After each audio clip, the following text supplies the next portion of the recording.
മധ്യ തിരുവിതാംകൂറിനെ കുറിച്ചാണ് പറഞ്ഞത്. എൻ്റെ ബേസ് മധ്യ തിരുവിതാംകൂർ ആണ് എന്നുള്ളത് കൊണ്ടാണ് അദ്ദേഹം അങ്ങനെ ചോദിച്ചത്. ഞാൻ പറഞ്ഞു, അവർ വേദപുസ്തകവുമായിട്ടൊരു ബന്ധമുള്ള ആളുകളല്ല. അവരുടെ സംസ്കാരവുമായിട്ട് അവർക്ക് വളരെ ഇഴുകിച്ചേരാൻ കഴിഞ്ഞിട്ടുണ്ട്. ബൈബിളുമായിട്ട് യാതൊരു ബന്ധവും അവർക്കില്ല. അവർ ബൈബിൾ വായിക്കാത്ത ആളുകളാണ്, പക്ഷേ പള്ളിയുമായിട്ട് അടുത്ത് നിൽക്കുന്ന ആളുകളാണ്. അതുകൊണ്ട് സാറ് കാണുന്ന സിനിമകളിൽ പറഞ്ഞിരിക്കുന്ന ജീവിത രീതികളാണ് അവരുടെ കുടുംബങ്ങളിൽ നടക്കുന്നത്. അത് ബിബ്ലിക്കലല്ല എന്ന് ഞാൻ പറയേണ്ടി വന്നു. അത് വളരെ സങ്കടത്തോടു കൂടി തന്നെയും സങ്കോചത്തോടു കൂടിയാണ് ഞാൻ പറയേണ്ടി വന്നത്. ഇന്നും പല ആളുകളും മനസ്സിലാക്കി വച്ചിരിക്കുന്നത് ഈ സിനിമകളിൽ കാണുന്ന ക്രിസ്തീയതയാണ് വാസ്തവത്തിലുള്ള ബൈബിൾ പഠിപ്പിക്കുന്നതെന്ന്. ഒരിക്കലും അങ്ങനെയല്ല. ബൈബിളും ഈ കാണുന്ന മധ്യ തിരുവിതാംകൂറിലെ ക്രിസ്തീയ സംസ്കാരവും തമ്മിൽ യാതൊരു ബന്ധവും ഇല്ല എന്നുള്ളതും ഇസ്ലാമിനെയും അതിൻ്റെ സ്വന്തം അടിസ്ഥാന സ്രോതസ്സുകളിൽ നിന്ന്, പ്രത്യേകിച്ച് ഖുറാനിൽ നിന്നും അംഗീകൃത ഇസ്ലാമിക പാരമ്പര്യങ്ങളിൽ നിന്നും മനസ്സിലാക്കിയെങ്കിൽ മാത്രമേ ഇസ്ലാമിനെ മനസ്സിലാക്കാൻ കഴിയുള്ളൂ.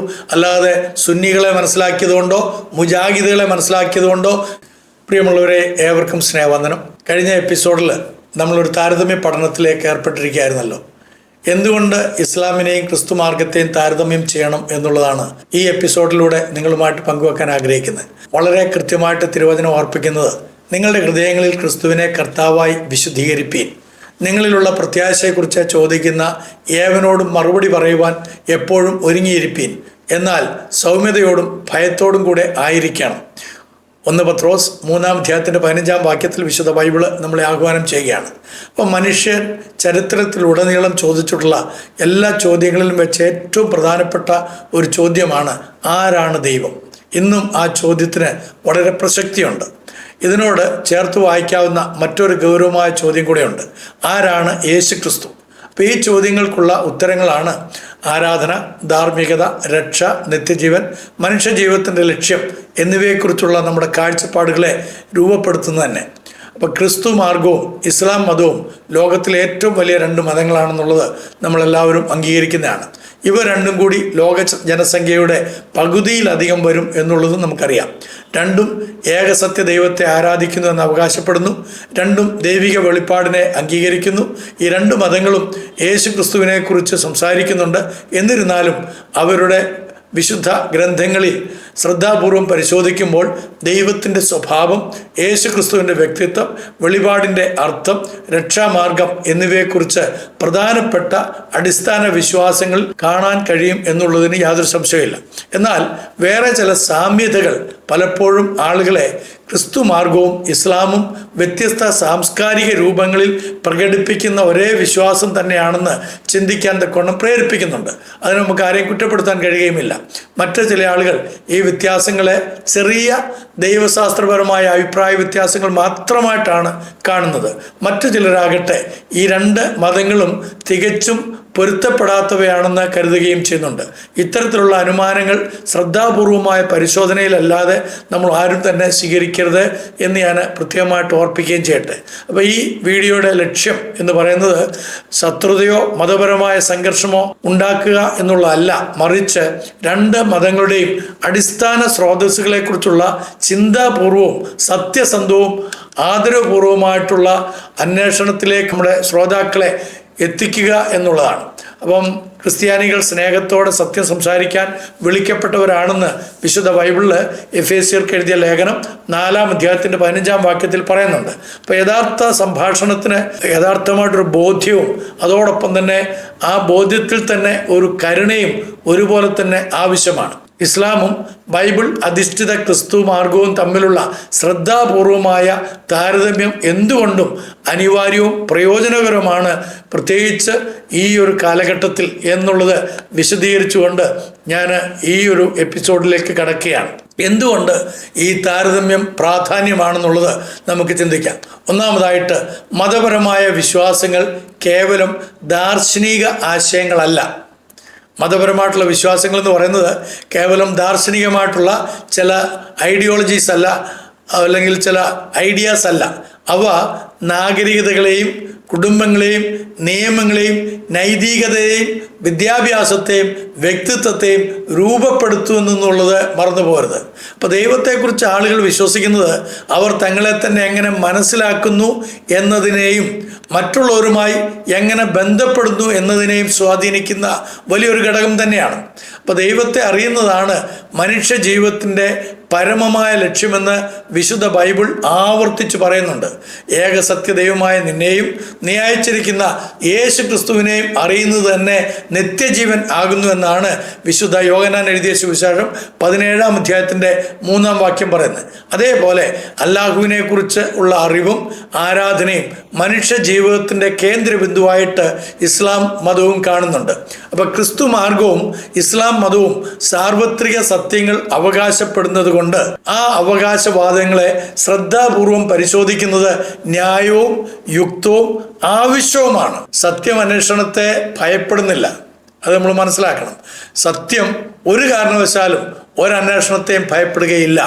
അപ്പോൾ ദൈവം സ്വയം വെളിപ്പെടുത്തിയിട്ടുണ്ടെങ്കിൽ ആ വെളിപ്പാട് സത്യസന്ധമായും ഭക്തിയോടും കൂടെ പഠിക്കാവുന്നതാണ്. രണ്ടാമതായിട്ട് ഇത് പറയാനായിട്ട് എന്നെ പ്രേരിപ്പിച്ച നിരവധി കാര്യങ്ങളുണ്ട്. അതിൽ ഒന്നാമതായിട്ട് അജ്ഞതയേക്കാൾ ഉപരിയായിട്ട് ഗ്രാഹ്യം പ്രോത്സാഹിപ്പിക്കാൻ. നമ്മൾ എന്തെങ്കിലും അറിവില്ലായ്മകൾ കൊണ്ട് നടക്കുന്നതിനേക്കാളും അല്ലെങ്കിൽ അറിവുകേടുകൾ പങ്കുവെക്കുന്നതിനേക്കാളും ശരിയായ അറിവുകൾ മനസ്സിലാക്കുകയും ആ അറിവുകൾ പങ്കുവെക്കുകയും ചെയ്യാനായിട്ടുള്ളതാണ്. അപ്പോൾ പല ക്രിസ്ത്യാനികൾക്കും ഇസ്ലാമിനെ കുറിച്ച് വളരെ കുറച്ച് മാത്രമേ അറിയൂ. അതുകൊണ്ട് ഒരുപാട് തെറ്റായ വാർത്തകളൊക്കെ സമൂഹത്തിൽ ഇസ്ലാമിനെ കുറിച്ച് പഠിപ്പിക്കാറുണ്ട്, പറയാറുണ്ട്. അതേസമയം പല മുസ്ലിങ്ങൾക്കും ബൈബിൾ വായിക്കാൻ അവസരം ലഭിച്ചിട്ടില്ല. അതിന് പല കാരണങ്ങളുണ്ട്. തെറ്റിദ്ധാരണകൾ അതുകൊണ്ട് തന്നെ പലപ്പോഴും അനാവശ്യമായ മുൻവിധിയും ഭയവും സൃഷ്ടിക്കുന്നു ഇരുകൂട്ടർക്കും. അപ്പോൾ അത് പരിഹരിക്കുക. അതിന് പരിഹാരം എന്താണ്? അറിവ് അർത്ഥവത്തായ സംഭാഷണങ്ങളെ പ്രോത്സാഹിപ്പിക്കുന്നു എന്നുള്ളതാണ്. അപ്പോൾ രണ്ടു കൂട്ടരെ കുറിച്ചുള്ള കൃത്യമായ അറിവുണ്ടെങ്കിൽ ഒരുപാട് ശത്രുതാ മനോഭാവങ്ങൾ മാറുകയും വളരെ ഐക്യത്തോടുകൂടെ നമുക്ക് പല കാര്യങ്ങളും മനസ്സിലാക്കി വളരെ സന്തോഷത്തോടെ മുന്നേറുവാൻ കൊണ്ട് ഇടയായിത്തീരുകയും ചെയ്യും. രണ്ടാമതായിട്ട് ക്രിസ്തു മാർഗത്തെ കൃത്യമായി അവതരിപ്പിക്കുക എന്നുള്ളതാണ് എൻ്റെ ഒരു വലിയ ഉദ്യമം. കാരണം ഞാനൊരു ഇവാഞ്ചലിക്കൽ പട്ടക്കാരനാണ്, ഒരു ഇവാഞ്ചലിക്കൽ പുരോഹിതനായതുകൊണ്ട് എൻ്റെ ദൗത്യം ഞാനത് ആ കാര്യത്തിൽ ചെയ്യുക എന്നുള്ളതാണ്. അപ്പോൾ ക്രിസ്തു മാർഗത്തെക്കുറിച്ചുള്ള ബൈബിൾ പഠനങ്ങളെക്കാൾ കൂടുതൽ പ്രചാരത്തിലുള്ള പല ആശയങ്ങളുമാണ് പലരും ഇസ്ലാമിനെ താരതമ്യം ചെയ്യാനായിട്ട് ഇടയായിത്തീരുന്നത്. ഞാനൊരു ചെറിയ ഉദാഹരണം പറയാം. നമ്മുടെ മധ്യ തിരുവിതാംകൂറിലെ ക്രൈസ്തവ കുടുംബങ്ങളെ ആസ്പദമാക്കിക്കൊണ്ട് നിരവധി സിനിമകൾ രംഗത്തിറങ്ങിയിട്ടുണ്ട്. ഒരുപാട് നേരത്തെ മുതൽ തന്നെ, ഞാൻ അതിൻ്റെ പേരുകളൊന്നും പറയുന്നില്ല. അപ്പോൾ ഞാൻ തെക്കൻ നാട്ടിൽ അവിടെ കോളേജിൻ്റെ ചുമതലയിലിരിക്കുമ്പോൾ, പ്രിൻസിപ്പാളായിട്ടിരിക്കുന്ന സമയത്ത് എന്നോട് അവിടെയുള്ള ഒരു പണ്ഡിതനായ മനുഷ്യൻ, അദ്ദേഹം ഒരു ഹയർ സെക്കൻഡറി സ്കൂളിൻ്റെ പ്രിൻസിപ്പാളുമായിരുന്നു. മാത്രമല്ല നാഷണൽ ബെസ്റ്റ് ടീച്ചർ അവാർഡ് അന്നത്തെ കാലത്ത് വാങ്ങിയ ഒരു ആദരണീയനായ വ്യക്തി. അദ്ദേഹം എന്നെ സന്ദർശിച്ച സമയത്ത് പല കാര്യങ്ങളും സംസാരിച്ച കൂട്ടത്തിൽ ചോദിച്ചു, അച്ഛാ, ഈ സിനിമയിലൊക്കെ കാണുന്ന പോലെ തന്നെയാണോ വാസ്തവത്തിൽ നിങ്ങളുടെ ക്രിസ്തീയ കുടുംബങ്ങളൊക്കെ അവിടെ നിൽക്കുന്നത്? മധ്യ തിരുവിതാംകൂറിനെ കുറിച്ചാണ് പറഞ്ഞത്. എൻ്റെ ബേസ് മധ്യ തിരുവിതാംകൂർ ആണ് എന്നുള്ളത് കൊണ്ടാണ് അദ്ദേഹം അങ്ങനെ ചോദിച്ചത്. ഞാൻ പറഞ്ഞു, അവർ വേദപുസ്തകവുമായിട്ടൊരു ബന്ധമുള്ള ആളുകളല്ല. അവരുടെ സംസ്കാരവുമായിട്ട് അവർക്ക് വളരെ ഇഴുകിച്ചേരാൻ കഴിഞ്ഞിട്ടുണ്ട്. ബൈബിളുമായിട്ട് യാതൊരു ബന്ധവും അവർക്കില്ല. അവർ ബൈബിൾ വായിക്കാത്ത ആളുകളാണ്, പക്ഷേ പള്ളിയുമായിട്ട് അടുത്ത് നിൽക്കുന്ന ആളുകളാണ്. അതുകൊണ്ട് സാറ് കാണുന്ന സിനിമകളിൽ പറഞ്ഞിരിക്കുന്ന ജീവിത രീതികളാണ് അവരുടെ കുടുംബങ്ങളിൽ നടക്കുന്നത്. അത് ബിബ്ലിക്കലല്ല എന്ന് ഞാൻ പറയേണ്ടി വന്നു. അത് വളരെ സങ്കടത്തോടുകൂടി തന്നെയും സങ്കോചത്തോടു കൂടിയാണ് ഞാൻ പറയേണ്ടി വന്നത്. ഇന്നും പല ആളുകളും മനസ്സിലാക്കി വച്ചിരിക്കുന്നത് ഈ സിനിമകളിൽ കാണുന്ന ക്രിസ്തീയതയാണ് വാസ്തവത്തിലുള്ള ബൈബിൾ പഠിപ്പിക്കുന്നതെന്ന്. ഒരിക്കലും അങ്ങനെയല്ല. ബൈബിളും ഈ കാണുന്ന മധ്യ തിരുവിതാംകൂറിലെ ക്രിസ്തീയ സംസ്കാരവും തമ്മിൽ യാതൊരു ബന്ധവുമില്ല എന്നുള്ളതും നിങ്ങളോട് ഖേദപൂർവ്വം പറഞ്ഞുകൊണ്ടാണ് ഞാൻ മുന്നോട്ട് പോകുന്നത്. അപ്പോൾ നിങ്ങളെന്നെ തെറ്റിദ്ധരിക്കരുത്, പ്രത്യേകിച്ച് ക്രൈസ്തവർ തെറ്റിദ്ധരിക്കരുത്. നിങ്ങൾ ശരിയായി ഗ്രഹിക്കാൻ വേണ്ടിയിട്ടാണ്. നിങ്ങളുടെ ക്രിസ്തീയത എന്ന് പറയുന്നത് വേദപുസ്തകവുമായിട്ട് പുലബന്ധമില്ല എന്ന് ഞാൻ പറയുന്നത് വളരെ ബോധപൂർവമാണ്. അപ്പോൾ നിങ്ങൾ എന്നോട് പിണങ്ങിയാലും കുഴപ്പമൊന്നുമില്ല കേട്ടോ.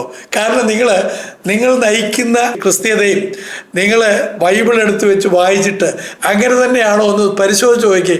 അപ്പോൾ നിങ്ങൾക്ക് മനസ്സിലാകും, അയ്യോ ഞാൻ ഇങ്ങനെ അല്ലല്ലോ ജീവിക്കേണ്ടതെന്ന് നിങ്ങൾക്ക് ബോധ്യമാകും. വളരെ കൃത്യമായിട്ട്. പ്രത്യേകിച്ച് ഇന്നത്തെ ഈ രാഷ്ട്രീയമായിട്ടൊക്കെ എനിക്ക് ഒരുപാട് കാര്യങ്ങൾ പറയാനുണ്ട്. ഞാൻ രാഷ്ട്രീയം പറയാൻ താല്പര്യപ്പെടുന്നില്ലെങ്കിലും പറയാതിരിക്കാൻ വയ്യ. ഞാൻ ഒരു ഉദാഹരണം പറയാം. ഈ അടുത്ത സമയത്ത് കൊടിക്കും വടിക്കും കള്ളക്കണക്ക് എഴുതിയ ഒരു പാർട്ടി ഉണ്ടല്ലോ, ഇപ്പം ഈ അടുത്ത സമയത്ത് നടന്നുകൊണ്ടിരിക്കുന്നത് കൊടിക്കും വടിക്കും കള്ളക്കണക്ക് എഴുതുന്ന ഒരു പാർട്ടി. ആ പാർട്ടിയിലേക്ക് ചേക്കേറിയ ഒരുപാട് ക്രൈസ്തവരുണ്ട്. അവർ എന്തിനാണ് അതിലേക്ക് ചേക്കേറിയതെന്ന് ആലോചിച്ച് നോക്കി. പണത്തിന് വേണ്ടി മാത്രമാണ്. അവർക്ക് രാഷ്ട്രീയപരമായിട്ട് ഒരു ധാർമ്മികതയില്ല. രാഷ്ട്രീയപരമായിട്ട് ധാർമ്മികതയില്ലാത്തവർ കൊടിക്കും വടിക്കും കണക്കെഴുതി ഒരു ദിവസത്തിന് 27 മണിക്കൂർ വരെ എഴുതി വെക്കുന്നവരുടെ കൂടെ അവർ യോജിച്ച് നിൽക്കുന്നതിൻ്റെ കാരണം ക്രിസ്തീയതയുമായിട്ട് യാതൊരു സാമ്യവും അവർക്കില്ലാത്തതാണ്. മനസ്സിലായില്ലേ? അപ്പം ഇത് ഞാൻ പറയുന്നതിൻ്റെ കാരണം എല്ലാവരും ദൈവവചനത്തിലേക്കൊന്ന് മടങ്ങണം. കാരണം ദൈവവചനത്തിന് മാറ്റമില്ല, ദൈവവചനത്തിന് ബന്ധനമില്ല.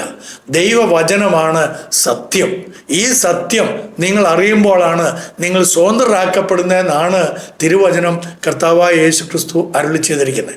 അപ്പോൾ ക്രിസ്ത്യൻ വിശ്വാസത്തെ സാംസ്കാരിക പാരമ്പര്യങ്ങളിലൂടെയോ തെറ്റിദ്ധാരണകളിലൂടെയോ അല്ല, മറിച്ച് വിശുദ്ധ ലിഖിതങ്ങളിലൂടെ വേണം നമ്മൾ മനസ്സിലാക്കാൻ എന്ന് പറയാൻ വേണ്ടിയിട്ടാണ് ഈ ഉദാഹരണങ്ങൾ ഇത്രയും ഉദ്ധരിച്ചത്. അടുത്തതായിട്ട് ഇസ്ലാമിനെ നിഷ്പക്ഷമായിട്ട് അവതരിപ്പിക്കാൻ ഞാൻ വളരെയധികം ശ്രമിക്കുന്നുണ്ട്. ഇസ്ലാമിനെയും അതിൻ്റെ സ്വന്തം അടിസ്ഥാന സ്രോതസ്സുകളിൽ നിന്ന്, പ്രത്യേകിച്ച് ഖുറാനിൽ നിന്നും അംഗീകൃത ഇസ്ലാമിക പാരമ്പര്യങ്ങളിൽ നിന്നും മനസ്സിലാക്കിയെങ്കിൽ മാത്രമേ ഇസ്ലാമിനെ മനസ്സിലാക്കാൻ കഴിയുള്ളൂ. അല്ലാതെ സുന്നികളെ മനസ്സിലാക്കിയതുകൊണ്ടോ മുജാഹിദുകളെ മനസ്സിലാക്കിയതുകൊണ്ടോ ജമായത്തുകൾ പ്രായത്തിൽ നിൽക്കുന്ന അല്ലെങ്കിൽ വഴുകിപ്പോകുന്ന ജമായത്തിനെ മനസ്സിലാക്കിയതുകൊണ്ടോ നമുക്ക് ഇസ്ലാമിനെ മനസ്സിലാക്കാൻ കഴിയുകയില്ല. അതിൻ്റെ അടിസ്ഥാന ആയത്തുകൾ എന്തൊക്കെയാണെന്നുള്ളത് മനസ്സിലാക്കിയാൽ മാത്രമേ ഇസ്ലാമിനെ അറിയാൻ കഴിയുള്ളൂ. അപ്പോൾ എങ്കിൽ മാത്രമേ അർത്ഥവത്തായിട്ടുള്ള ഒരു താരതമ്യം നമുക്ക് സാധിക്കുകയുള്ളൂ. അപ്പോൾ രണ്ട് കൂട്ടരോടും എനിക്ക് പറയാനായിട്ടുള്ളത്, വേദ ഗ്രന്ഥങ്ങളുടെ അടിസ്ഥാനത്തിലാണ് നമ്മൾ ഈ വിശ്വാസങ്ങളെ കൃത്യമായിട്ട് അവലംബിക്കേണ്ടത്.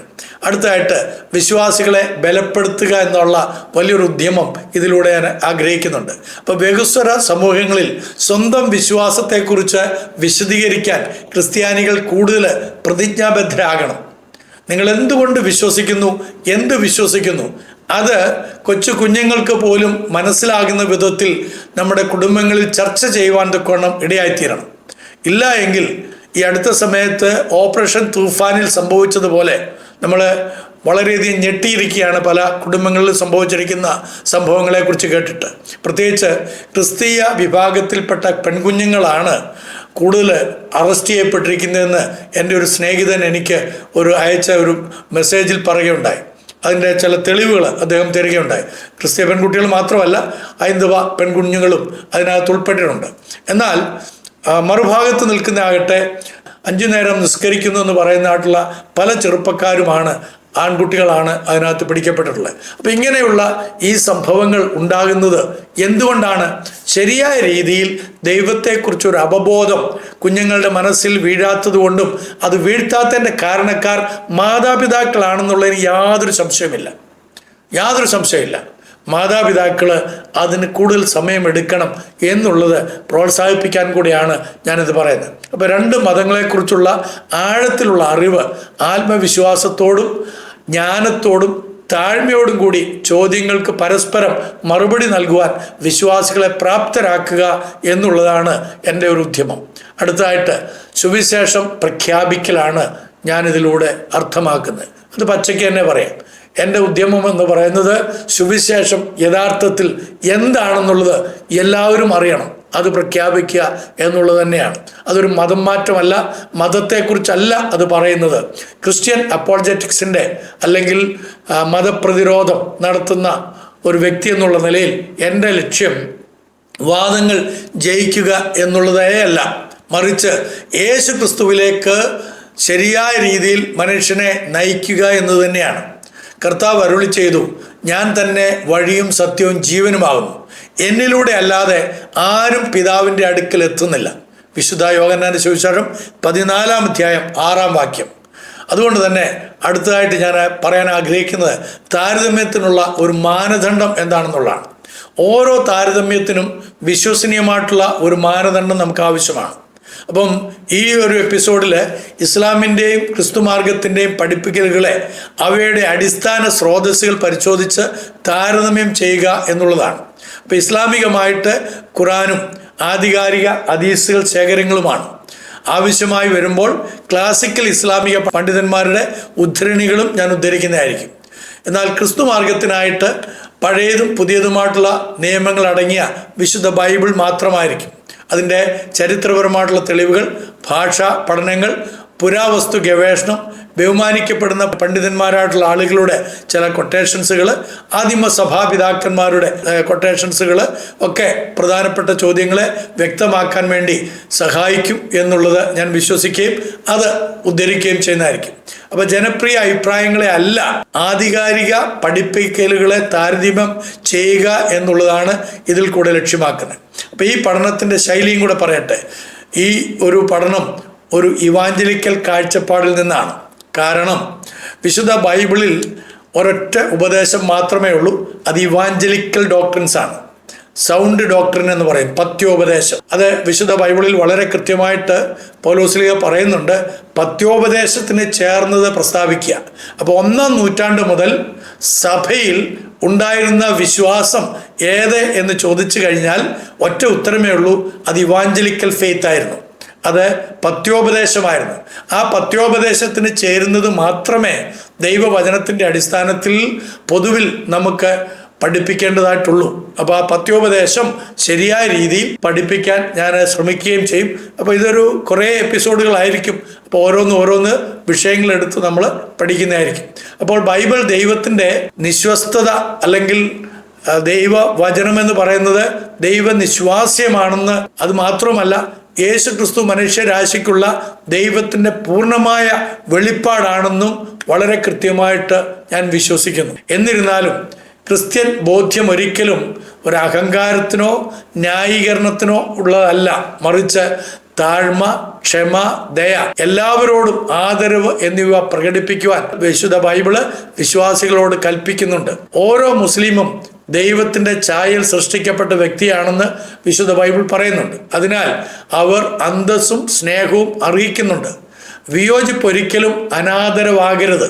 അങ്ങനെയാണ് ഇപ്പോൾ പലപ്പോഴും പല പ്രസ്താവനകളും പല മേഖലകളിൽ നിന്ന് വരുന്നത്. വ്യക്തിപരമായ ആക്രമണങ്ങൾ ഒരിക്കലും നല്ലതല്ല. വിശ്വസ്തമായ സാക്ഷ്യമാണ് കൃത്യമായിട്ട് പരസ്പരം മനസ്സിലാക്കാൻ ഇടയായിത്തീരുന്നത്. അപ്പം അതുകൊണ്ട് ഈ ഉദ്യമം നമ്മുടെ പഠനത്തിന് വളരെ കൃത്യതയോടുകൂടെ നമ്മുടെ ജീവിതത്തെ രൂപപ്പെടുത്തുവാൻ തക്കോണം ഇടയാക്കും എന്നതിന് യാതൊരു സംശയമില്ല എന്ന് ഓർപ്പിച്ച് അടുത്ത എപ്പിസോഡിലേക്ക് നാം കാണും വരെയും എല്ലാവർക്കും നന്ദിയും നമസ്കാരവും അറിയിക്കുക.